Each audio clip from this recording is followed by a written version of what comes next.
Vamos lá, após a polêmica, o Ministério da Educação afirmou que a execução do hino nacional nas escolas é de caráter voluntário. O MEC divulgou um comunicado aos colégios de todo o país solicitando a leitura de uma carta do ministro Ricardo Vélez Rodrigues antes do ato, no início das aulas. O comunicado do MEC diz o seguinte, abre aspas, brasileiros, vamos saudar o Brasil dos novos tempos e celebrar a educação responsável e de qualidade a ser desenvolvida na nossa escola pelos professores em benefício de vocês, alunos, que constituem a nova geração. Aí vem, Brasil acima de tudo, Deus acima de todos, que foi o slogan, como eu disse, usado na campanha eleitoral do Jair Bolsonaro. Fecha aspas aí. O ministro pediu ainda que o momento da cantoria do hino fosse gravado e encaminhado para o e-mail da pasta. Vamos a Brasília, falar com os nossos olhos e ouvidos na capital federal, Zé Maria Trindade. Quero saber de você, Zé. Você que deve ter pesquisado por aí, deve ter escutado aí a boca miúda, de onde veio essa ideia? Conta pra gente. E como é que ela foi recebida, Zé, no mundo político em Brasília? Bom dia, meu camarada. Com estranheza, né? Muito bom dia, Edgar. Bom dia a todos. Olha, Edgar, esta foi uma ideia do ministro da Educação, Ricardo Vélez Rodrigues, né? E ele vendeu essa ideia para o presidente Jair Bolsonaro e para a SECOM. Então, acertaram o seguinte, captar imagens de alunos de escolas em todo o país, né? Cantando o hino nacional e proferindo ali esse refrão, último verso do hino, né? Que é Pátria Amada Brasil, que é o slogan do governo Jair Bolsonaro. Isso já está adotado, o slogan do governo é Pátria Amada Brasil, que é o último verso do hino nacional.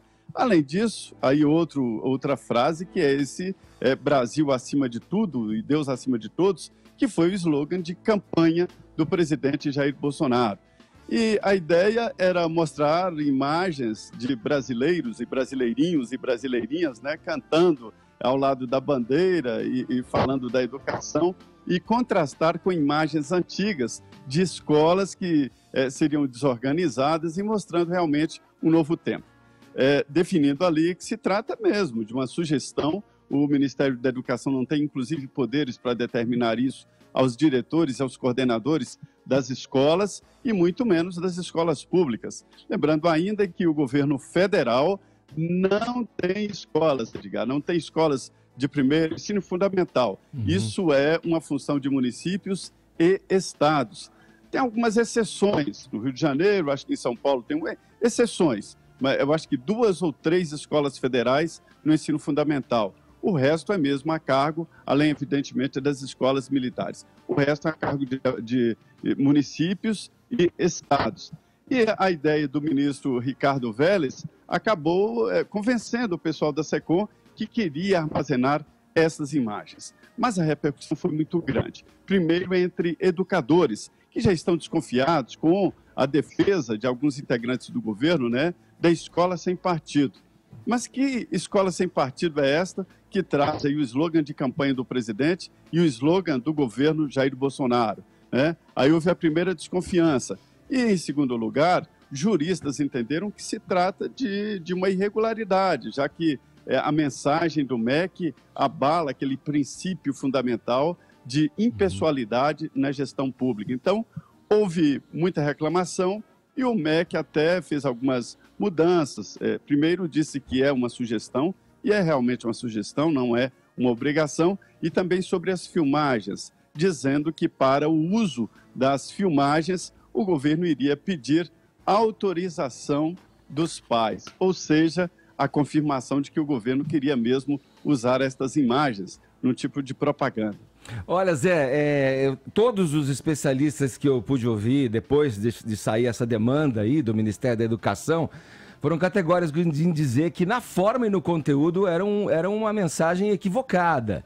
E aí, ouvindo aqui, juntando isso, né, que eu ouvi dos especialistas aos comentaristas aqui da casa, da Jovem Pan, inclusive, apontando aí um erro crasso em termos de prioridades, né? A educação tão combalida do Brasil tem outras prioridades, né, Zé? Devem ser olhadas de outra maneira, até porque você estimular a valorização dos símbolos nacionais, você estimular o patriotismo na população, nos alunos, nas crianças, nos adolescentes, vem muito mais por um exemplo, por uma retidão de conduta da coisa pública, na transparência, no exemplo que você dá na condução republicana das coisas, do que na imposição, né, como foi feita agora, né? Então é uma coisa de se estranhar como isso está de maneira atabalhoada, inclusive prejudicando outras ações do governo que são prioridades no momento, como, por exemplo, a da reforma, aí para dizer o mínimo, né?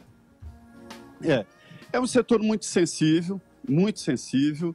Nós estamos diante de mudanças na política e na gestão, e o ministro Ricardo Vélez tem dado demonstração de que não conhece muito bem assim, a educação lá na base, lá na ponta, e este é um problema muito grande de quem envereda pela área acadêmica demais e acaba se transferindo para um grupo que, na realidade, não existe. Primeiro, esta sugestão, e é uma sugestão, ela não seria levada a cabo porque os diretores lá das escolas da ponta têm lá a sua autonomia, alguns iriam fazer, evidentemente, sim, outros não iriam fazer. Mas, olha, é preciso melhorar a educação como um processo, como um processo todo de conteúdo, né? E não só de imagens. Uhum. Este é um projeto visivelmente de imagem. E isso, não há nenhuma dúvida sobre isso. Era um projeto de imagem e ligado à SECOM, né, que é a Secretaria de Comunicação da Presidência da República. Tá certo. Isso aí. Valeu, Zé. Obrigado pelas suas informações. Bom trabalho aí em Brasília. Valeu. Perfeito. Bom dia a todos. Cuidado, professor, né? Pagar bem o professor, oferecer uma boa merenda. Exatamente. Isso aí é prioridade, hein? Vamos focar no que precisa. Se é pra fazer vídeo, vamos filmar a merenda dos alunos hoje, gente. Vamos ver o que eles estão comendo. Vamos ver se estão comendo direito, se a quadra tá inteira, sem buraco, se os professores estão indo pras aulas, se as provas estão sendo bem aplicadas, se todo mundo tem material didático. Olha só, isso é um bando de vídeo legal pra fazer, né? Pra gente poder discutir como é a qualidade da educação do país. Sem contar que o trâmite legal, né? Pra você mandar um vídeo, usar o vídeo de uma criança, precisa de uma autorização. Exatamente. Esse mecanismo aí... Crianças não são peças publicitárias. E pra além disso, me estranha muito que as pessoas que apoiam esse tipo de ação se digam tão contra a doutrinação e não percebam que elas não estão só sendo doutrinadas, como usadas como peça publicitária, gente, socorro. Isso pode ampliar uma perseguição ao professor também, né? Porque esses vídeos não vão ficar limitados só à gravação de hino nacional, né?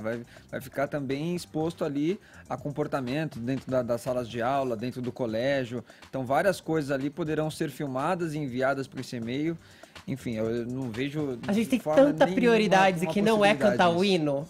Pensa na educação brasileira, pensa no que a gente tem de prioridades. Cantar o hino é prioridade. E nada contra cantar o hino. Ok, cantar o hino, desde que isso venha numa ação voluntária, numa ação natural, não como uma sugestão de uma propaganda. Não como primeira sugestão do Ministério oficial, da Educação, né? A primeira assim. coisa que se pensa no início desse governo. Aproveitando que o Fefito comentou sobre ideologia, eu sempre friso aqui que desideologizar não é a mesma coisa que ideologizar no sentido contrário. Sim. E o Zé Maria Trindade, ele trouxe aí a figura do Escola Sem Partido. Você viu qual foi a manifestação oficial deles? Olha só, em princípio, nada demais na recomendação de cantar o hino, mas a carta com o convite para saudar o Brasil dos novos tempos e o slogan da campanha eleitoral lembra o canteiro de sálvias em forma de estrela no Jardim do Alvorada em 2002. Aqui eles fizeram uma referência àquela estrela que a então primeira-dama, Marisa Letícia, esposa do Lula, mandou plantar no Palácio da Alvorada, em uma alusão clara ao partido que mostra como eles enxergavam, enfim, o Brasil e, por extensão... O aparelhamento. O aparelhamento até no jardim.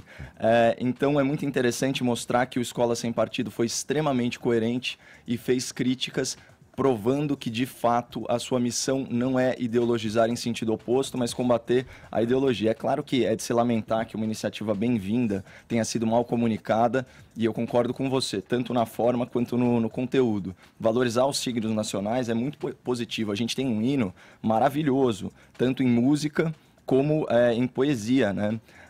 Você vê, é um dos poucos hinos que não faz alusão à guerra, o hino brasileiro. Ele fala da morte no contexto da coragem, né, de ir à luta, ou não teme quem te adora a própria morte. Isso daí é muito legal. E a execução do hino também é um momento bem-vindo de contemplação da bandeira, né, como signo nacional. Eu não sou positivista, mas o lema deles é muito legal, né, que é amor, ordem e progresso. Infelizmente não coube o amor na bandeira, mas o oposto disso é ódio, caos e retrocesso, e tem uma série de reflexões interessantes do ponto de vista de civilidade e cidadania que os nossos jovens poderiam extrair desse momento. Uma pena que isso tenha se perdido nessa falha de comunicação, mas eu acabei de receber uma notificação aqui da assessoria do MEC falando o seguinte: a pedido do ministro, após reconhecer o equívoco da inserção da frase, vamos reenviar a carta para as escolas sem o trecho usado durante o período eleitoral, e haverá algumas outras reformulações aí em relação ao conteúdo. Autocrítica também é uma novidade muito bem-vinda na política nacional. Mais ou menos, né? Porque tira o slogan, então, e mantém a ideia de cantar o hino e filmar as crianças? Não, que autocrítica é essa? Isso já foi esclarecido, né, Fefito? A filmagem, ela carece aí de autorização dos pais e ela tem caráter voluntário. Eu acho então, que essa era a questão... Se é autocrítica, então que se ponha isso na carta. Olha só, não, e a questão da comunicação desse governo, gente, cadê? Parece que o Bolsonaro está indo em campanha, ele prefere se comunicar com o eleitorado, com o cidadão agora, porque ele governa para todo mundo, inclusive para quem não votou nele. Pelo Twitter, ficam essas mensagens truncadas, aí vem uma coisa com ares de bravata, aí volta para trás, vamos recolocar a frase, vamos reposicionar o que a gente quer com isso. Tá bem confuso, hein?